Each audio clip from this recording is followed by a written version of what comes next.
Axşamınız xeyir, əzizlərim. Добрый вечер, дорогие. Ümid edirəm ki, bu günlər yaxşı vaxtımız olub. Я уверен, надеюсь, что у нас будет хорошее время. Həm dincələ bilmişik, həm istirahət edə bilmişik. Так, сегодня мы успели отдохать, Bir-birimizdən daha yaxından bəlkə tanış ola bilmişik. познакомиться поближе, Bir-birimizdən bəlkə dostluqlar qurmuşuq, yeni dostluqlar. может быть, podruжились. Onun üçün Rəbbə çox minnətdarıq bu səfərə görə. Благодарны Богу за эту поездку. Fikirləşirəm ki, bu axşam bizim bu indi yığışdığımız vaxt da çox gözəl bir vaxt olacaq. Я думаю, что вот это время нашего собрания тоже будет хорошим. Bizim bütün bu axşamlarımızdan hələ dünənki, bugünkü axşamlar kimi deməli, təsirli bir axşam ola bilər olacaq. И, наверное, этот вечер тоже будет очень впечатляющим. İstərdim bir qısaca yadımıza salaq, biz nə haqda danışırıq ümumiyyətlə bu günlər ərzində. Давайте коротко вспомним, о чем мы говорили в эти дни. Deməli, bizim mövzumuz nə idi? Biraz bəkdən danışın. Mövzumuz nə idi? Какова была наша тема? Kimin yadındadır? Məsihdə yeni həyat. Məsihdə yeni həyat. Новая жизнь во Христе. Dünən axşam biz başladıq və birinci mövzuda biz nə dedik? Итак, что вчера мы начали вечером и о чем мы говорили Dedik ki, в первой Allah теме? bizim həyatımızda nəsə edib. Бог что-то сделал в нашей жизни. Biz ölü idik Мы были mертвы. və Allah bizi o vəziyyətdən çıxartdı. Бог вывел нас из того Diriltdi. состояния. Lazar kimi. Как Лазара. Lazar 3 gündə ölü idi Лазара, который 3 дня уже və был мертв. özünü oradan qəbirdən çıxartmaq üçün bir qabiliyyəti yoxdur, ölmüşdü artıq. И он не был способен вывести себя из гробницы. Amma Allah İsa Məsih gəlir və deyir ki, Lazar çıx. Но Иисус приходит и говорит: изыди, Лазарь. Və biz bundan danışdıq ki, Tanrı bizə görə nə isə etdi. Итак, мы говорили о том, что Бог что-то сделал для нас. Bu səhər nədən danışdıq? О чем мы говорили сегодня утром? Ki Allah bizim üçün nə isə etdi, indi biz müəyyən şeyə çağırdı, indi biz necə yaşayacağıq? Итак, Бог что-то сделал для нас, потом Он призвал нас к чему? Что, как нам жить? Biz çağırışa uyğun necə yaşayacağıq? Как нам жить согласно призыва? Dediyimiz kimi Efeslər məktubu 2 hissəyə bölərik. И как я сказал, что послание к Ефесянам можно разделить на две 1-dən 3-ə части. qədər olan parça bu Allah bizim üçün nə etdi? С 1 по 3 главы это то, что Бог для нас сделал. Eləcə də 3-cü fəsildən 6-cı fəslə qədər И с 3 по 6 главы, biz necə çağırışa uyğun yaşayırıq? как мы живем согласно призыва. Və sual, bugün üçün, bu axşam üçün sualımız. И вопрос для сегодняшнего вечера. Allah bizi gündəlik həyatda necə dəyişir? Как Бог меняет нас каждый день? Ki Allah bizi çağırıb, То есть Он нас призвал, biz bu çağırışa uyğun yaşamalıyıq мы должны жить согласно və bizim призыву. həyatımızda nə isə iş görür. И в нашей жизни происходит что-то. Ki, necə baş verir o proses? Как происходит этот процесс? Gündəlik həyatda bu necə görünə bilər? Как это может быть видно в ежедневной Bugünkü жизни? mətnimiz Efeslər 4:17-dən 32-yə qədər olan parça olacaq. Итак, сегодняшняя глава 4 с 7 по 32 По стихи. 17 до 32. С 17 по 32. Və bu parça məhz buna cavab verir. Здесь ответ на наш вопрос. Qısaca belə bir neçə şey deyim. Köhnəni çıxardın, yenini geyinin yazılır orada. Если коротко, то снимите с себя старые одежды и облекитесь Və в yaxud da новые. bağışlanmış insan bağışlaya bilir. Человек, которого простили, может и сам прощать. Bu vəz səhərki vəzin, praktiki vəzin davamı olacaq. И эта проповедь будет продолжением утренней практической проповеди. Okay. Biz Allahın lütfündən danışırıq. Мы говорим о Божьей благодати. Məsihin bizə göstərdiyi lütf bu bizim münasibətlərimizə hökmən dəyişməlidir. Благодать, которую нам дал Бог, обязательно должны изменить наши Və взаимоотношения. biz bu səfərdə elə belə özümüzə sual verə bilərik ki, yaxşı, bu səfərdə eşitdiklərimdən sonra mənim həyatım necə dəyişəcək? Мы можем задать себе вопрос уже в этой поездке, как изменится мое поведение после этой поездки, после Deməli, всего, что я услышу. okay. Mənim çox xoşuma gəldi ki, səhər dediyim şeylərdən sonra mən fikir verirdim bütün gün ərzində hamımız bununla yaşayırdınız ki, biz səhər bu eşitdik ki, bir neçə şey dedik də, kiminsə tənqid etməyəcəyəm, nə bilim, kimə ruhlandıracağam, xoş sözlər deyəcəm və bunu eləyirdiniz bütün günü. Мне понравилось, что после утренней проповеди я наблюдал за вами и увидел, что вы как бы пытаетесь прожить, применить это то, что вы услышали. Bu belə də olmalıdır. Biz Это sözü действительно eşidirik, ona görə yox ki, должно быть так. biz necə deyim, bir dənə də orada quş qoyaq ki, hə, bu axşam da söz eşitdik, amma Мы слушаем слово не для того, чтобы поставить галочку на очередную проповедь. yox, məqsəd odur ki, biz sözü eşidirik ki, o söz qulağı olan eşitsin İsa deyirdi. O söz bizim həyatımıza sirayət eləsin, həyatımızı dəyişməyə qadir olsun. Но мы слушаем слово, чтобы оно внедрилось в нашу жизнь и меняло ее. Əgər Rəbbin sözü deyirsə ki, qardaşını sev, Если Божье слово говорит, люби tənqid etmə брата, не критикуй, və mənsə bunu eşidirəm və yenə də davam edirəmsə, но onda если я слышу nə и faydası oldu продолжаю, sözün mənə? то что мне польза? Ona görə sual, bu səfərdən sonra mənim həyatımda nələr dəyişə bilər, nə dəyişəcək? Что после этой поездки может измениться в моей жизни? Çünki xristian həyatının məqsədi, dostlar, bu sadəcə gözəl hisslər, gözəl belə həyatı yaşamaq deyil təkcə. Потому что суть христианской жизни это не просто хорошее чувство или хорошая жизнь. Məqsəd Allahın bizi dəyişməsindədir, eləcə də. Цель в том, чтобы Бог mог menять нашу Allah bizi жизнь. dəyişmək istəyir. Bог хочет менять ее. Bəzən biz düşünürük ki, dəyişikliklər bu böyük qərarlar verəndə baş verir. Verməliyik və yaxud da böyük qərarlar. Иногда кажется, что для перемен мы должны принять какие-то большие, sложные решения. Amma çox maraqlıdır ki, dəyişikliklər gündəlik balaca addımlarımızda belə baş verə bilər. Но Orada baş эти verir. изменения могут произойти даже в mелких наших повседневных Məsəl üçün, шагах. necə danışıram, Например, как я говорю, necə davranıram, как я себя веду, necə bağışlayıram, как я прощаю, necə düşünürəm. как я думаю. Bunlar çox vacib şeylər, dostlar. Это очень Necə важно, sevirəm. как я люблю. Okay. Xırda addımlar da bəlkə.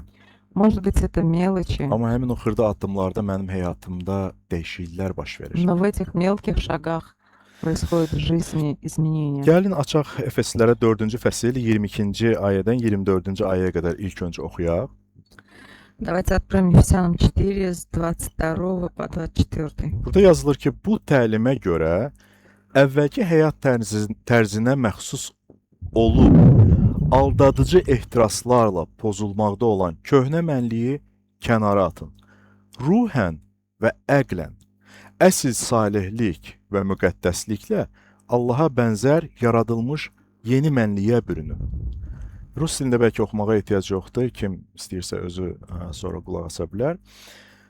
İki vacib ifadə var burada ki, bizim diqqətimizi çəkir. В этих стихах есть две важные фразы, которые привлекают внимание. Birincisi deyir köhnə mənliyi kənara atın. Там говорится, отложите прежний образ жизни Okay. İkincisi deyir yeni mənliyə bürünün.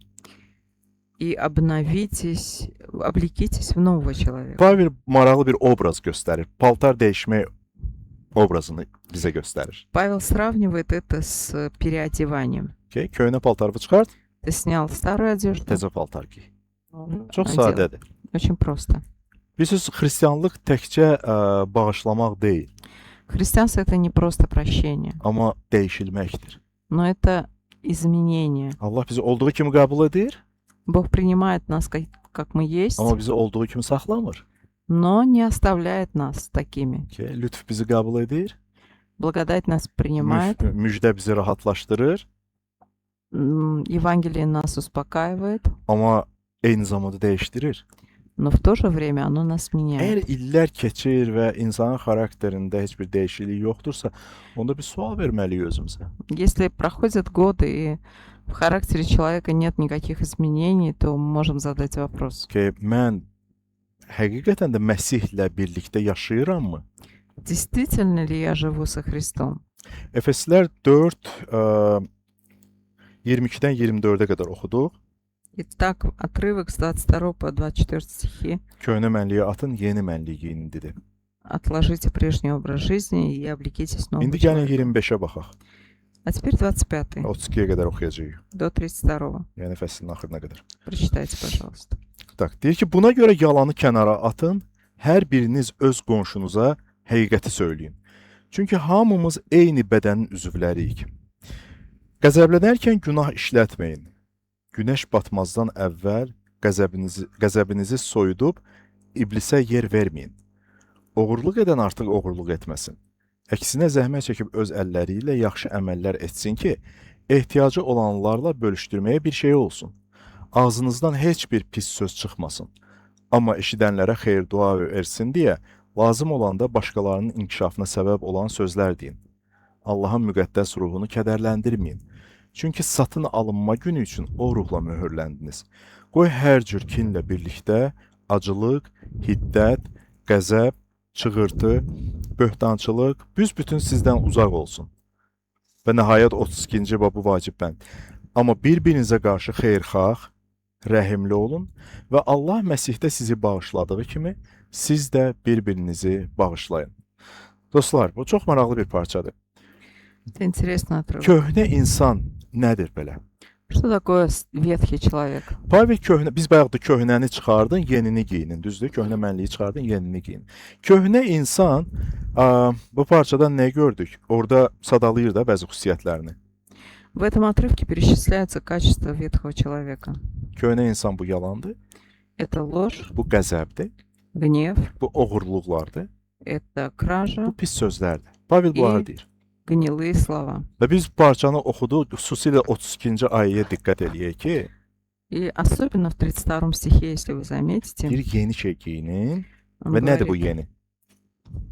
Xeyirxah olun bir-birinizə qarşı. когда он говорит, облекитесь новые, это вот в 32 стихе, это будьте добры, друг Şəfqətli другу, olun. сострадательны, Məsih sizi bağışladığı kimi Allah da siz də bir-birinizi bağışlayın. друг друга, как Бог во Христе простил Bax, bu вас. ayə bütün demək olar ki, o hissənin mərkəzi bir ayəsi ola bilər. Этот стих может быть центральным. Bilirsiniz, yeni Þetta həyat batrıqqa. ki, yaşayırıq, köhnə mənliyi çıxart, yeni insan, yeni həyat bizim münasibətlərimizdə görünür. Новая жизнь, она проявляется в наших Mən взаимоотношениях. deyə bilərəm ki, mən köhnəni çıxartmışam, yenini giymişəm. Necə? Hanı? Göstər. Если я скажу, что я отложил прежнее, облегся в нового, то можно спросить, покажи, как это проявляется. Pavel çox maraqlı yanaşır bu məsələyə. Павел очень интересно относится. Böyük bir nəzəriyyə açmır burada. Он тут не разводит Çox теории sadə какой-то. şeyləri toxunur. Он касается простых Nə вещей. deməkdir sənin gündəlik praktiki xristian həyatında yeni insan kimdir o? Кто такой новый человек в христианской практической жизни? Yalan danışmayan, Тот, кто не лжет, qəzəbini idarə edən, управляет гневом, oğurluq etməyən, тот, кто не крадет, ağzından pis söz çıxmayan. злые Niyə? слова. Çünki iman təkcə bu bazar günü ibadətində yoxlanılmır. И вера, она испытывается не только на воскресных İman bizim собраниях, gündəlik hər gün burada, nə bilim, gündəlik münasibətlərimizdə görünür. но она видна в наших ежедневных взаимоотношениях. İnsanlar bizim Allah haqqında nə düşündüyümüzü ilk növbədə sözlərimizdən və davranışımızdan görürlər, başa düşürlər. То, что мы думаем о Боге, люди видят по нашим словам и нашему поведению. Və bu səfərim, bu tətbiq kimi ki, bu səfərimizdə məsəl üçün eyni şey keçərlidir. Yəni burada da işləyir həmin o И prinsip. этот принцип работает и в течение нашей сегодняшней поездки. Bir-birimizə necə danışırıq, То, как мы друг с другом разговариваем, necə bir-birimizi eşidirik, dinləyirik, как мы умеем слушать, necə kömək edirik bir-birimizə, как мы помогаем, necə səbirli oluruq bir-birimizə. Hər demişdik bu şeylər, səbirli oluruq bir-birimizə. как мы терпеливы друг к другу. Və bunlar bizim imanımızın gündəlik ifadə olunmasıdır. И это ежедневное проявление нашей веры. Və sonra nə görürük? Pavel burada deyir ki, qəzəblənəndə günəş batmasın. Дальше говорится, пусть в вашем гневе солнце не заходит. Pavel yazır, bəli, yəni bunu belə interpretasiya eləyə bilərik də. Ola bilər ki, siz qəzəblənəcəksiniz Павел говорит, может быть, что вы будете gневаться, Amma qoy qəzəb olanda bu günaha çevrilməsin. но пусть этот грех не поведет вас к Qoy греху. sizin qəzəbinizin üstünə günəş batmasın. Пусть в вашем гневе не заходит солнце. Qəzəbin özü hər zaman günah deyil əslində. Гнев сам по себе не всегда грех. Xatırlayırsınız İsa məbəddə olanda o da salih qəzəb deyirik də, biz salih bir qəzəb göstərdi. O tacirlər ki, deyirdi Allahın evini o quldur yuvasına çevirmisiniz. Satırdılar, alırdılar və çövirdü masaları. O da bir qəzəb idi, amma salih qəzəb idi. Иисус, когда увидел торгующих в храме, тоже был разгневан, но это был праведный гнев. Amma maraqlıdır ki, saxlanılan qəzəb bu ürəyi zəhərləyir. Но сдержанный гнев, Тот гнев, который ты оставляешь на завтра, на послезавтра, и все это уже отложенный грех, отложено. он это грех. İncikliklər böyüdükcə münasibətlər də dağılmağa Создает başlayır. горечь. И чем больше обид, тем хуже отношения, Və взаимоотношения. iblis hələ bunu istəyir.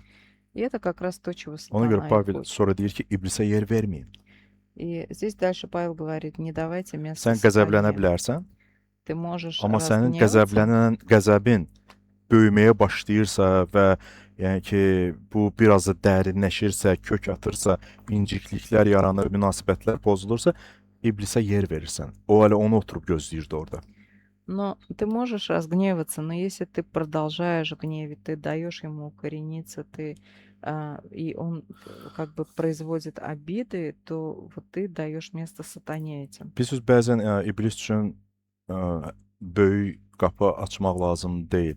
Balaca bir kiçik qapı, inciklik qapısı gələcəkdə o biraz da böyüdəcək, onun üçün imkanlar verəcək. Kiçik qapıdan da o girə bilər, nəysə belə də deyə bilərik.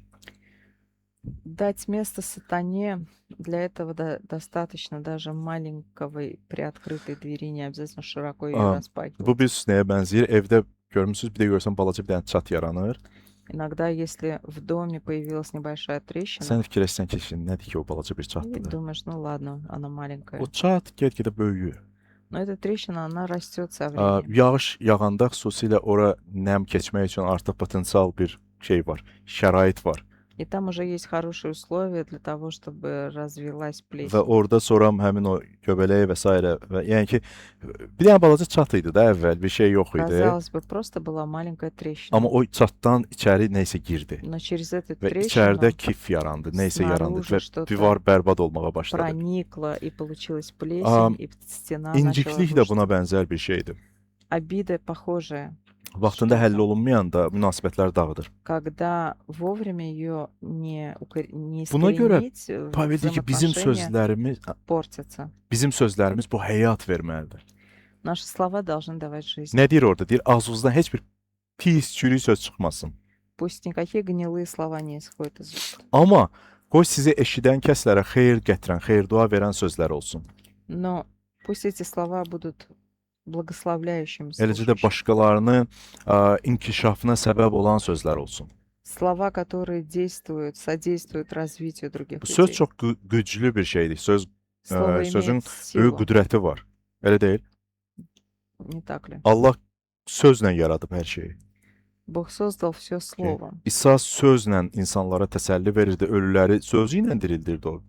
Bог утешал людей, Иисус утешал Və словом, bugün bizim də sözlərimiz var. исцелял словом. И сегодня у нас Bizim тоже есть слова. sözlərimiz ya necə deyərlər, həyat gətirəcək ya da ki, ürəkləri yaralayacaq. И наши слова либо принесут жизнь, либо ранят. Bəzən belə bir mənim ifadə necədir?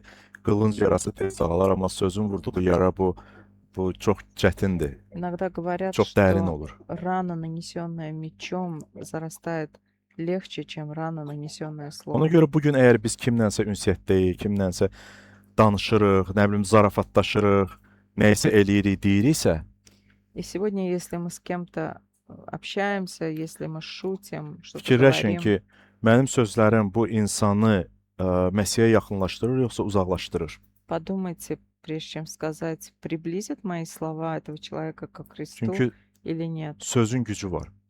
Итак, слово Çox vaxt имеет biz силу. biz bu haqda düşünmürük.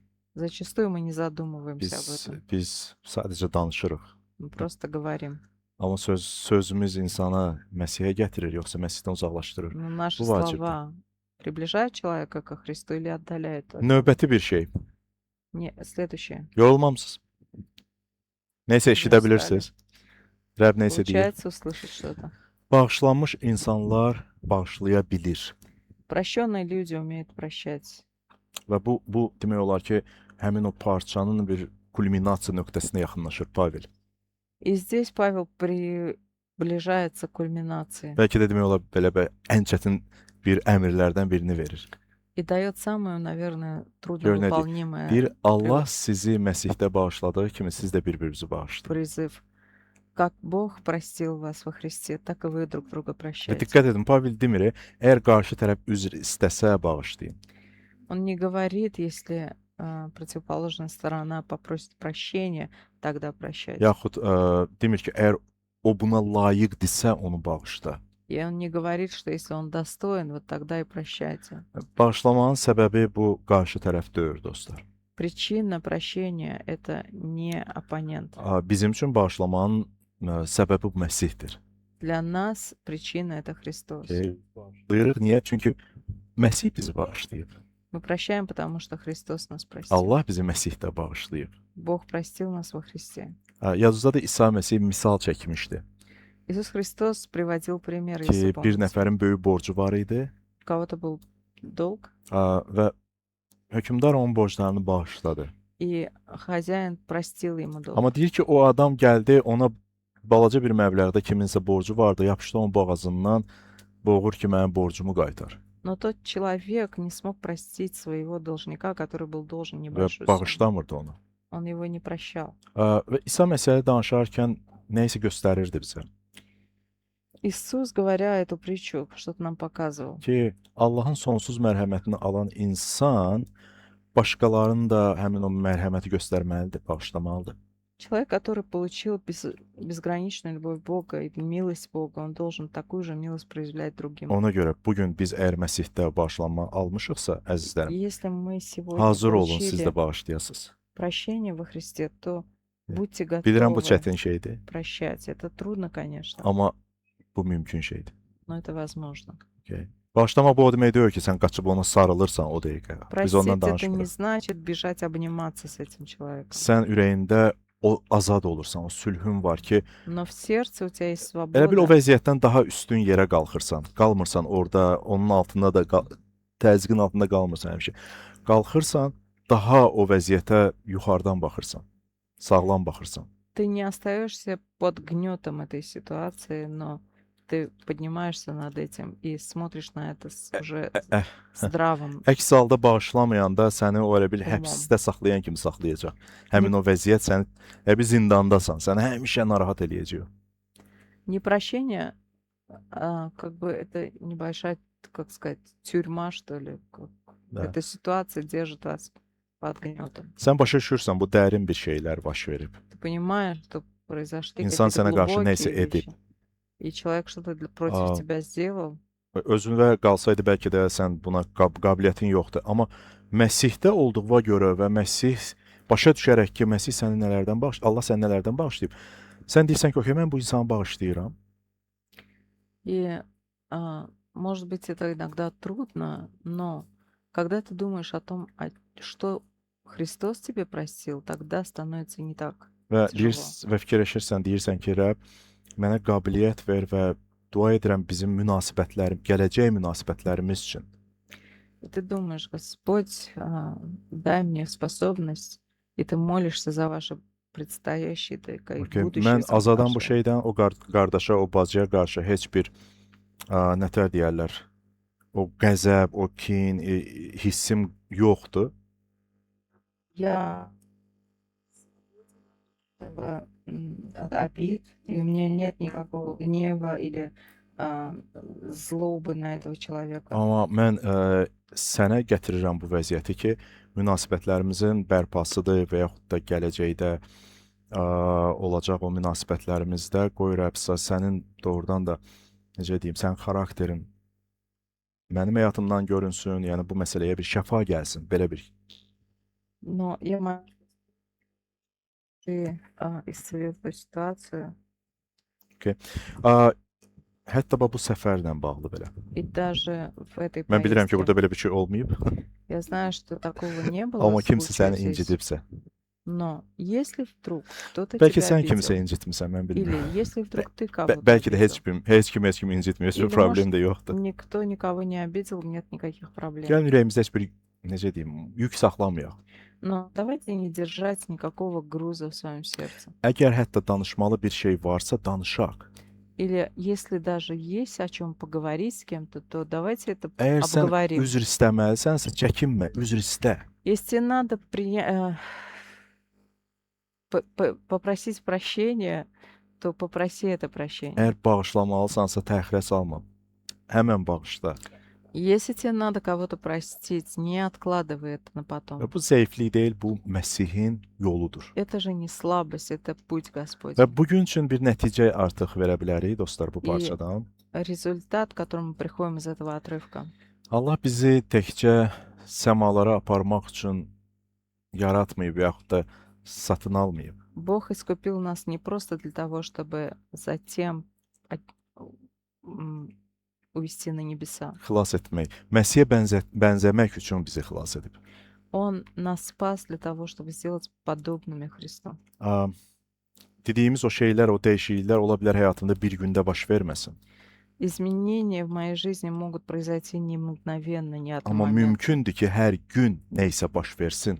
Но может быть, что каждый день будет происходить что-то. Və hər dəfə o köhnə insanı çıxaranda, yeni insanı giyinəndə И каждый раз, оставляя прежнее и облекаясь в новое, biz Məsihi daha aydın şəkildə göstərəcəyik. мы будем все яснее показывать Ki, mənim Xristə. qardaşım, mənim bacım, məni tanıyan, tanımayan ətrafımdakı Məsihi görəcək. Deyəcək, o bu inanılmaz bir insandır. Bu Mı- kimdir belə? Bu brat- Məsih var bunun həyatında. или сестра во Христе, или неверующие люди, они будут видеть Христа в моей жизни. Beləliklə dostlar, birinci axşam biz öyrəndik ki, Allah bizi bağışlayıb. Первый вечер мы uзнали, что Бог простил нас. Bu səhər biz öyrəndik ki, Allah bizi yeni həyata çağırıb. Сегодня утром мы узнали, что Бог призвал нас к новой жизни. Bu axşamsa öyrəndik ki, Allah bizi bizə göstərdiyi o bağışlanma bizim də başqalarına münasibətimizi mütləq dəyişməlidir. И сегодня мы узнали, что прощение, которое мы приняли, оно обязательно должно изменить наше отношение к другим людям. Və güclü xristian, ən güclü xristian da hətta belə deyək, o deyil ki, o heç vaxt incimir. Сильный христианин — это не тот, который никогда не Hamımız обижается. inciyirik. Мы все Biz обижаемся. insanıq. Amma ən güclü xristian odur ki, incisə də Məsihin yolu ilə cavab verir. Но сильный христианин — это тот, который даже если обижается, он отвечает görə- на эту ситуацию путем Христа. Dostlar, əgər həyatınızda belə bir vəziyyət varsa, belə bir kəs varsa ki, sizin onunla münasibətinizdə çətinliklər var, Если в вашей жизни есть человек, с которыми у вас сложные взаимоотношения, bu axşam yatağa girməmişdən qabaq həmin adam üçün dua edin. сегодня, прежде чем идти спать, помолитесь за этого человека. Əgər imkan varsa, yaranırsa, onunla danışın Если получается, поговорите с ним. və Məsihin göstərdiyi lütf qoy bizim münasibətimizdə bu şəkildə də görünsün. Пусть благодать, данная Иисусом Христом, и в этом проявится в нашей жизни. Amin. Gəlin dua edək. Давайте помолимся. Səmava atamız, Отец наш Небесный, sənə şükür edirik. мы славим Тебя. Şükür edirik ki, bizi bağışlamısan. Славим за то, что Ты простил. Minnətdarıq ki, bizi təkcə bağışlamadın, amma eləcə də dəyişirsən. И Ты не только простил нас, но и меняешь. Və bunun üçün bizə müqəddəs ruhunu vermisən. Ты дал нам своего Духа Святого. Kömək elə ki, Dəqiq. köhnə həyat tərzimizi geridə qoyaq. Помоги нам оставить нашу прежнюю жизнь, Həqiqətlə yaşayaq. жить с истиной, Sözlərimizlə kimisə ruhlandıraq. ободрять кого-то своими словами, Qəlbimizdə kin saxlamayaq. не держать злобы Və Səhv. Məsihin bizə göstərdiyi o mərhəməti başqalarına da göstərə bilək. и уметь проявить милость другим, так же, как милость проявлена нам Rəbb Христом. qoy bu axşam o sənin dəyişdirən işin davam etsin.